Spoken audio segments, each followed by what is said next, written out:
قیامت سے پہلے دنیا میں کیا ہوگا؟ نبی کریم کی زبانی۔ بسم اللہ الرحمن الرحیم۔ الحمدللہ رب العالمین والصلاۃ والسلام علی سیدنا محمد۔ کیا آپ نے کبھی سوچا ہے کہ قیامت سے پہلے دنیا میں کیا ہوگا؟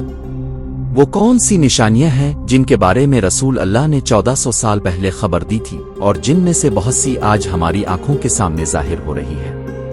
آئیے نبی کریم کی مبارک احادیث کی روشنی میں جانتے ہیں۔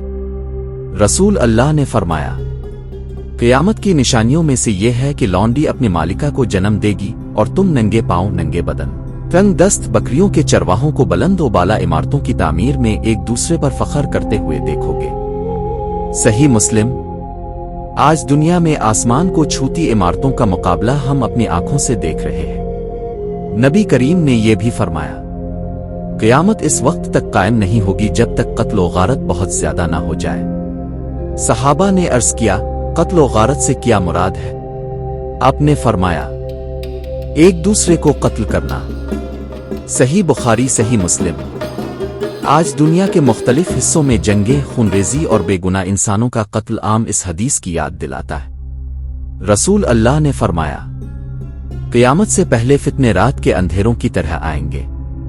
آدمی صبح مومن ہوگا اور شام تک کافر ہو جائے گا، شام کو مومن ہوگا اور صبح تک کافر ہو جائے گا اور دنیا کے معمولی فائدے کے بدلے اپنا دین بیچ دے گا۔ صحیح مسلم۔ یہ حدیث ہمیں اپنے ایمان کی حفاظت کی فکر دلاتی ہے۔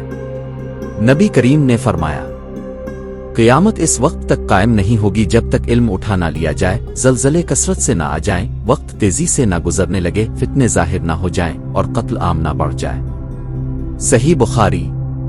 یہ نشانیاں صرف دوسروں کے لیے نہیں بلکہ ہمارے لیے بھی نصیحت ہے کہ ہم اپنے اعمال درست کریں۔ لیکن یاد رکھیں، قیامت کب آئے گی اس کا علم صرف اللہ تعالیٰ کے پاس ہے۔ اللہ تعالیٰ قرآن کریم میں فرماتا ہے، بے شک اللہ ہی کے پاس قیامت کا علم ہے۔ سورۃ لقمان 34۔ لہذا ہمارا کام قیامت کی تاریخ معلوم کرنا نہیں بلکہ اس کی تیاری کرنا ہے۔